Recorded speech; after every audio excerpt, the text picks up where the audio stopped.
Welcome to Aletheia. I'm going to pray and then we're going to get right to work. Lord Jesus, we need you. We need you, God. We far be it from me, Lord, to just say something interesting and entertain or to give a lecture, Father. I pray that the words of my mouth and the thoughts of my heart would please you, God, and that what we study as we look at the truths that change the world, as we talk about that, Father, you would see fit to come and change us and to use us to impact the world around us. God, we love you. I love you.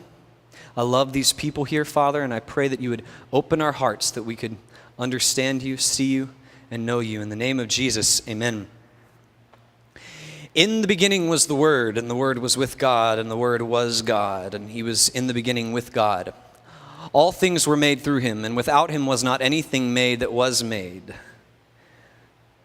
The light shines in the darkness, and the darkness has not understood it.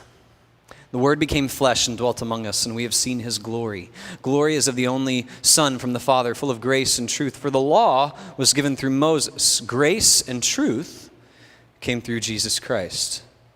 No one has ever seen God.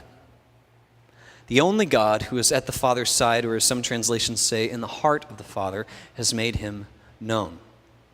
So Jesus said to the Jews who had believed in him, "If you abide in my word, you are truly my disciples, and you will know the truth, and the truth will set you free. I am the way and the truth and the life. No one comes to the Father but by me." Have you ever been wrong? And I don't mean wrong like, oh, I turned left when I should have turned right. And I don't mean mistaken. I mean like wrong. Not wrong, but you're wrong, very wrong. You believed something that you came to find out later was just not correct at all. Or you did something that you thought was the right thing to do, and then in retrospect you're like, oh, no, that was completely wrong. No? Great, just me. Perfect. Where's my wife? Honey, this may come as a surprise to you. I actually have been wrong once or twice. Much laughter didn't happen there as I thought was going to. But anyway, I remember once being on staff with a guy, and just from our interactions, just thinking, man, this guy just doesn't like me at all. Hard to believe, I realize, but we're pretending. Just go with me in Storyville that someone couldn't like cute, cuddly me. But he just, from our interactions, just seemed like he didn't really like me. We didn't really get along well or something, and so I just kind of wrote him off, which is exactly what you should do when you're on a church staff, is just write the other staff members off. Very Christian. I just kind of wrote him off. I was like, you know what, I don't understand this guy. I don't get him. I don't really care to have much to do with him. I thought very much that he just didn't really like me at all, and so I was going to live my life accordingly. But one day, he came into our office and just tears streaming down his face. He'd been in prayer, and he came to me and he said, "I don't understand why you don't like me." Like, wait, what? No, my friend. It is you who's had the problem with me. And by the way, good luck trying to still be angry at someone when they're crying in front of you. Best of luck with that. Didn't work for me at all. So I was like, wait, what? And so as we began to talk, what I realized was somewhere along the line, I had actually communicated to him that the same thing I was getting back. And so here we were, two people that could have been great friends, not at all at the moment because of a lie, an untruth, something that was false, that was totally believed by the both of us. So we repented to one another and actually became pretty great friends. I've been wrong. And the thing about being wrong is that you only know that you're wrong when truth comes and shines a light on what you had believed, showing it to be wrong. That's never comfortable.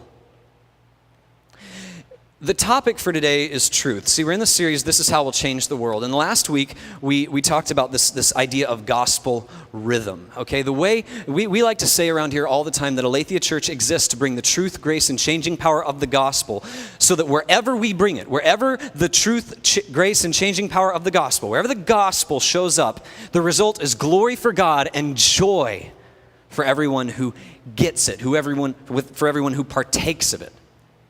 And we asked the question last week, great, how do we do that? And what we saw from the scriptures and from the life of Jesus is that he lived in this rhythm and commands us to live in this rhythm of gathering and scattering, of loving our Lord and then loving our neighbor, of following Jesus and fishing for men, of going into the world and remembering that he's with us always. There's this kind of double-sided aspect of the rhythm of the Christian life. And so we all got pretty excited. Yeah, okay, we're going to live in this gospel rhythm. We're going to do it on Sunday. We're going to do it in our community groups. And man, I'm going to do it. We're going to do it so we can really bring the gospel somewhere. We'll live in this rhythm. But it kind of begs another question. What are we bringing? So if we're going to gather and scatter, if we're going to follow Jesus and fish for men, then we had better know the gospel that enables both of those things. If we're going to know God, if we're going to follow God, if we're going to be free to have a relationship with him, then we need to know the thing that makes that happen. And if we're going to take that good news out somewhere, as a church, right? We're talking mission statement. It's on the business card. This is important stuff.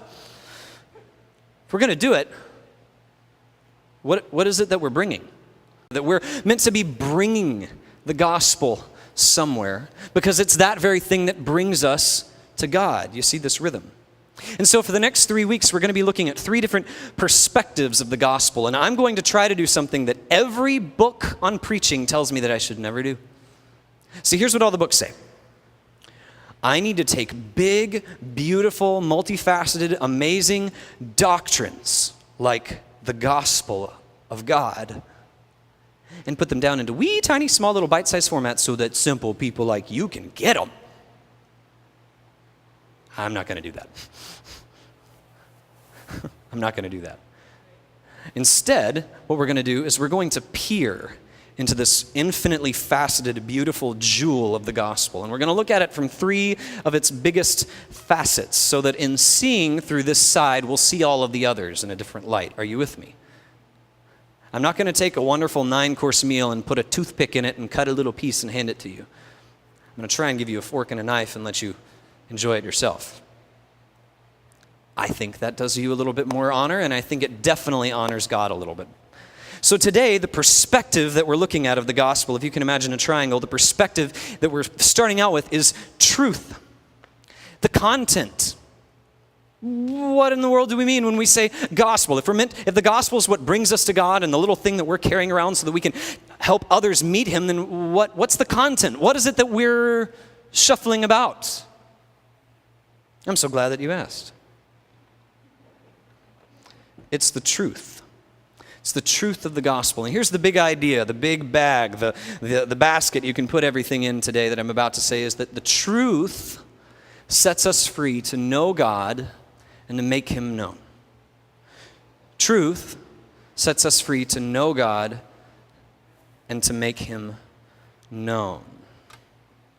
You see, I asked you if you'd ever been wrong because the last few times I've been wrong, truth has displaced that which was false and allowed me to be free to know and live in accordance with the truth. When I came into relationship with my buddy, the truth of the fact that actually we could be great friends freed me to know him. And actually, once I got to know him, he became friends with a lot of my friends. I kind of got to know him and make him known.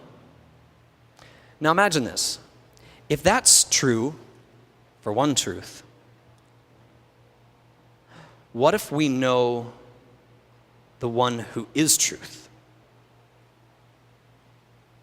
If one little truth can completely revolutionize the way we're living and give us new relationships and free us into a whole new area of life that we hadn't yet considered, what happens when we come into contact with truth, with infinite, ultimate truth?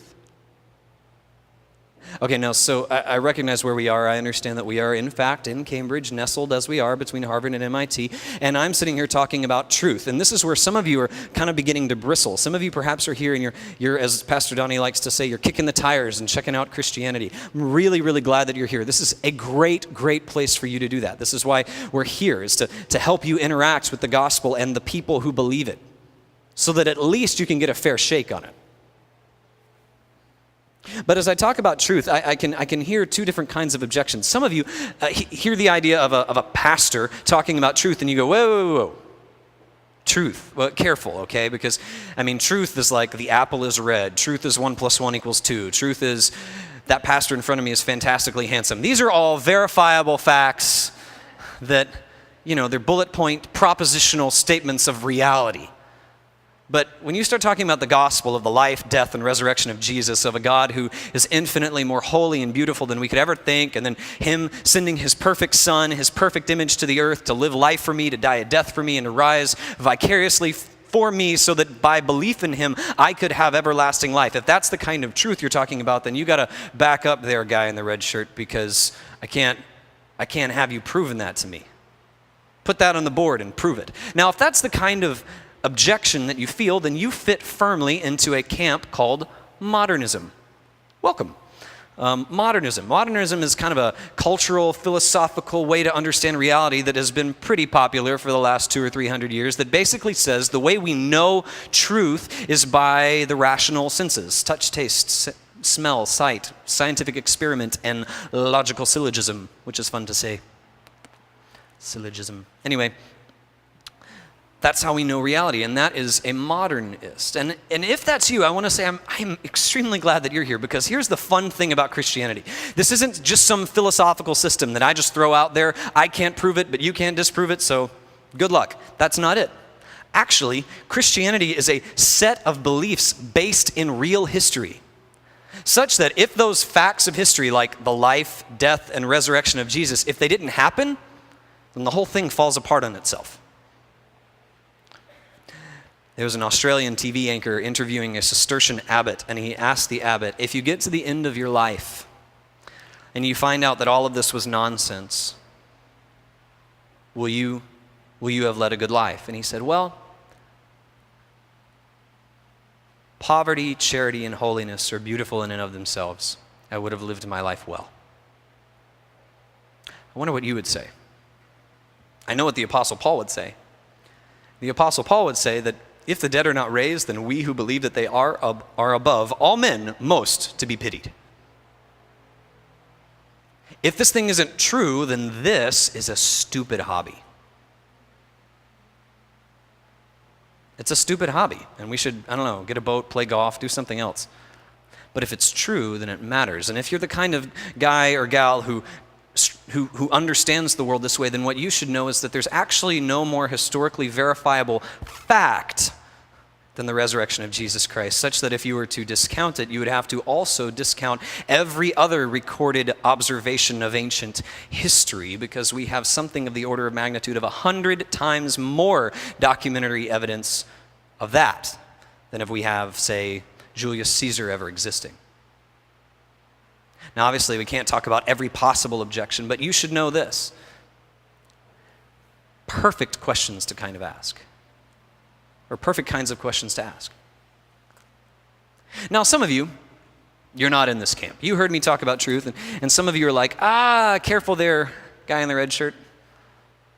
When people start saying that they have truth, when people start saying that if we know truth, it sets us free to know God and to make him known, people who think that they have the truth tend to take their truth and try and push down other people. People who think that they're right are the kinds of people who blow up subways and fly planes into buildings and bomb abortion clinics. Are you with me? People who think that so convinced of their correctness that they oppress and they hurt other people because they think they're right. You have a good point. Claims to truth have definitely been used to oppress and hurt and push down others, but this is the very cultural temperature in which we live. Actually, it's enshrined in our law. It's the essence of being an American as we wave our flags and watch the fireworks. Part of those pot marks that I was referring to is kind of how we discuss truth. Our culture believes that everyone ought to have the right to determine what is right, true, good, and beautiful for him or herself. In fact, the Supreme Court says, and I quote, that the heart of liberty is to define one's own concept of existence, of the meaning of the universe. Wow. The heart of what it means to be free, according to our laws, is that you get to invent the framework of your own reality. And so for someone like me to say, hey, this is the truth, and if you know truth, it frees you to know God and to know other people, is to exactly assault that idea from the front. Christianity, by this kind of individual, is thought of as like a culturally rigid system that tries to push people down, people who claim truth like me, or what we're really trying to do when I preach to you, what I'm really trying to do under this view. It's called postmodernism, by the way. Handy, eh? You like that?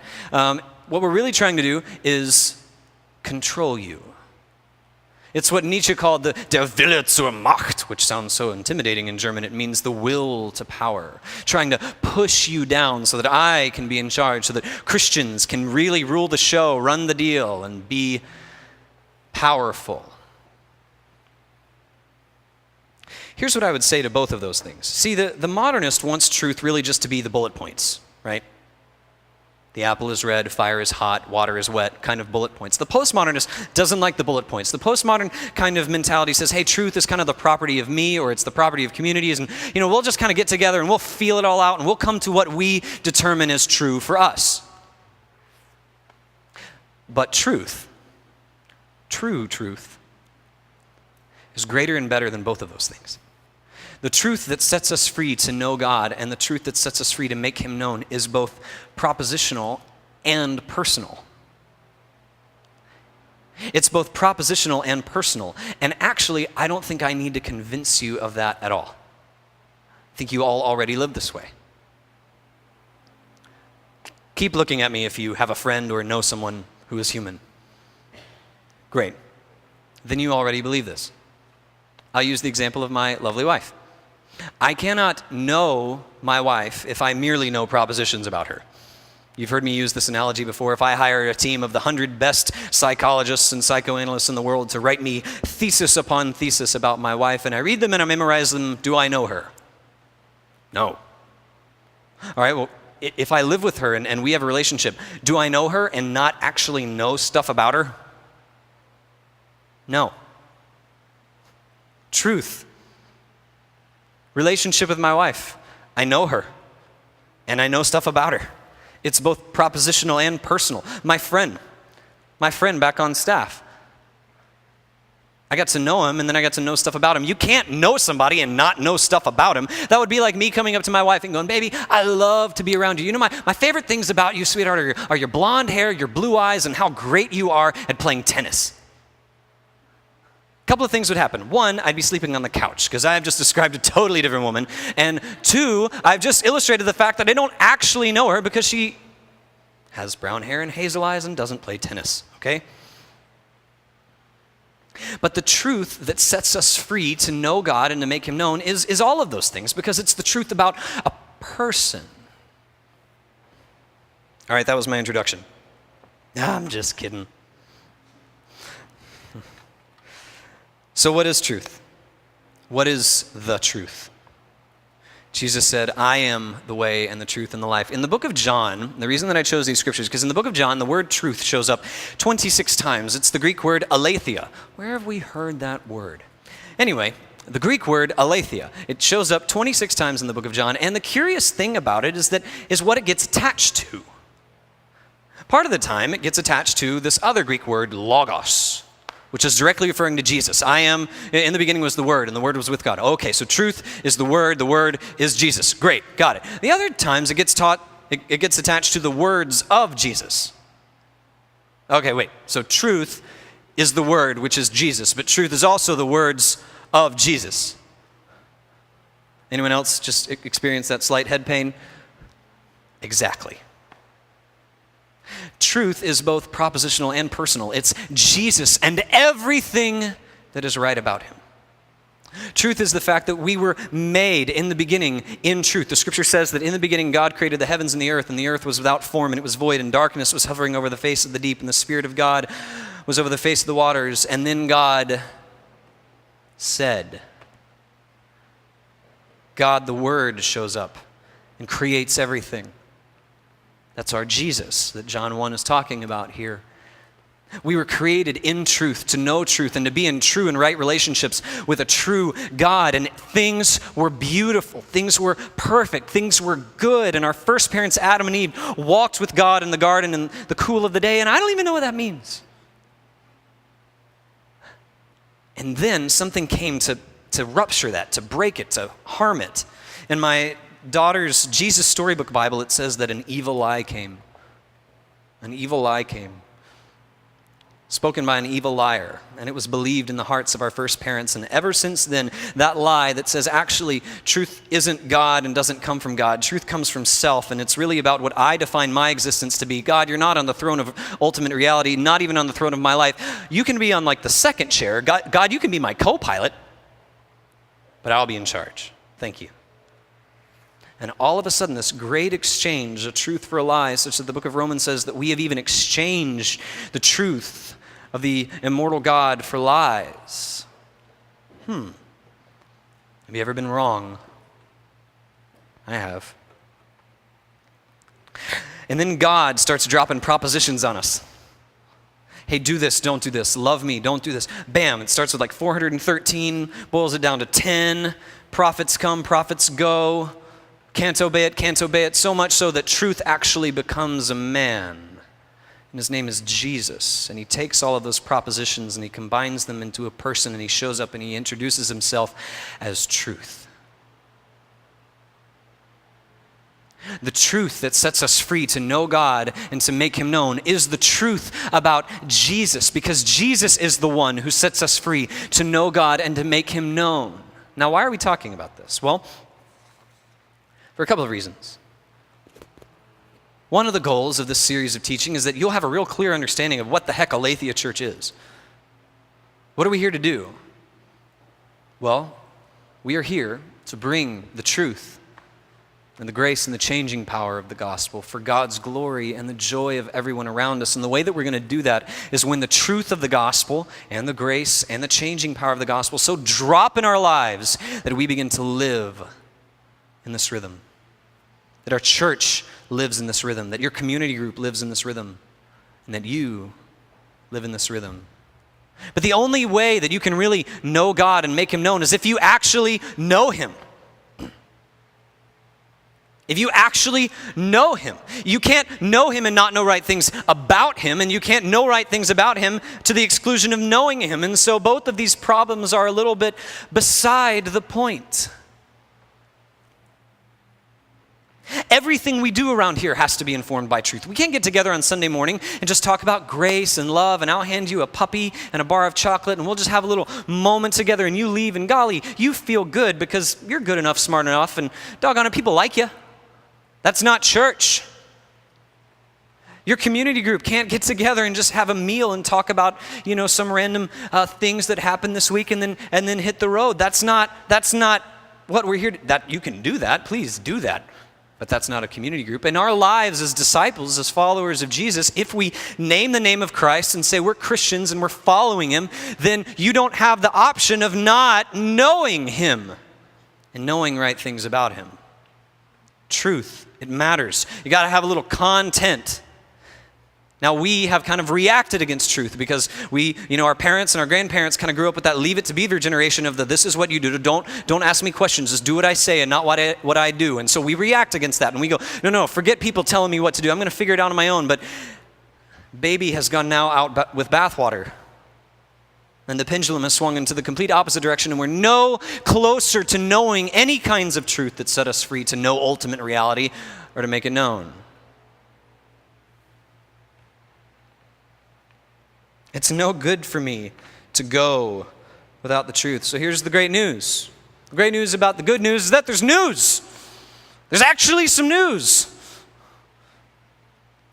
There is some news that brings people to God, that reconciles us over an infinite gap caused by a lie believed and sins committed. There's news that does that. There's news that rescues you from pain and hurt. There's news that rescues you from the situation that we're in. There's news that can heal the broken world such that every time you walk past a hurting person or someone wearing a t-shirt trying to get money from you for some good cause, you know that there's news that pushes back the fall which caused all of that. There's news. That's great news. And that news is true. Therefore, so what? So what? Well, there are two types of you here today. Some of you are here and you know God, you're Christians, you've identified yourselves as followers of Christ, you're believers, you're part of this church, or you're thinking of becoming part of this church, and we're excited that you're here. You need to understand that this is so. You need to understand that truth exists and that you actually have to know some truth to get it known. Some of you call yourselves Christians and you're so biblically illiterate and so vacuously absent in your mind of the truths of the gospel that you can barely help someone out of a paper bag spiritually.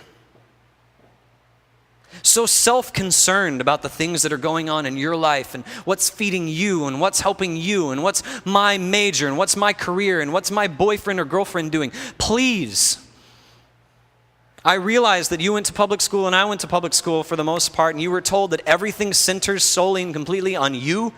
You can be anything, do anything, you can believe, you can fly, touch the sky, be the president, all that good stuff. Okay, look at me. Everybody look at me? Great. It's not actually about you or me. It's not. Oh, it is to some extent. But if we're going to help anybody, if we're actually going to make God look great out there, then we need to know him that we might make him known.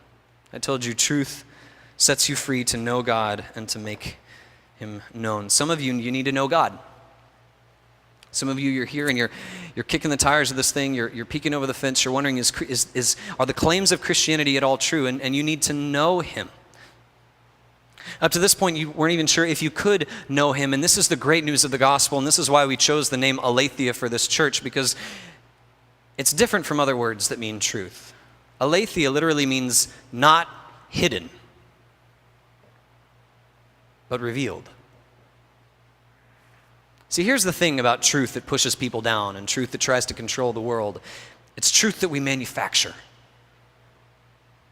But if ultimate reality, if the supreme truth, if God himself has actually made himself known, then the only way we know him is by grace. The only way we know him is because he showed up and showed himself to us, not in such a way that allows us to go, oh, well, I know the truth. You are stupid. You should know what I know.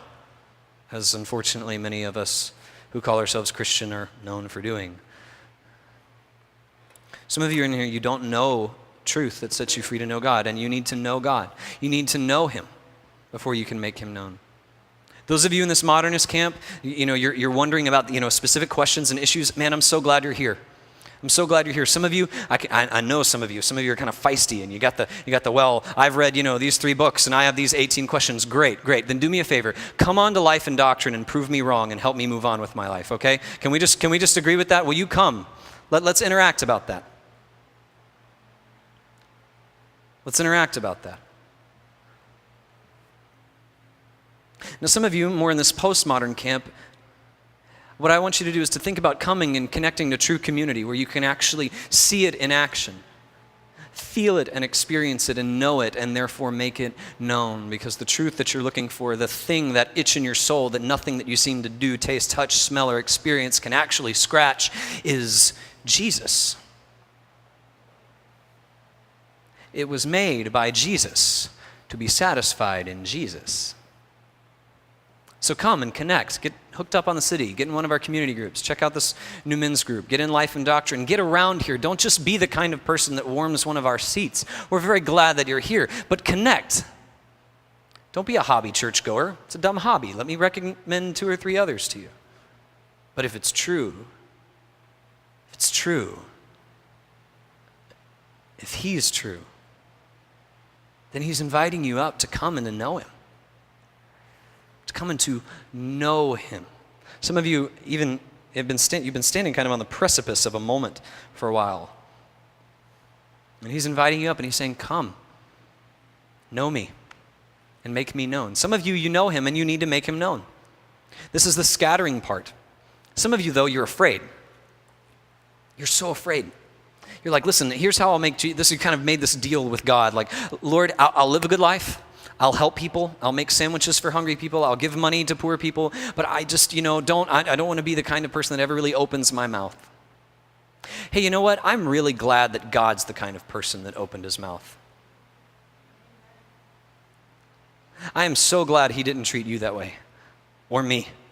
And hear this, I've had that same moment. I've had that same moment. Man or woman of God, come on, I've had that same moment of fear, but I'm here to tell you that the smile of heaven is worth 10,000 frowns of men. God knows what it's like to be reviled and spit upon and disbelieved. And here we are in a country where we can actually do that. In our network of churches, within every nation, churches and ministries that we have around the world. This week, I got this little pastor's prayer email. This week, we're praying for some half dozen of our pastors that are currently in jail facing execution or imprisonment for doing this.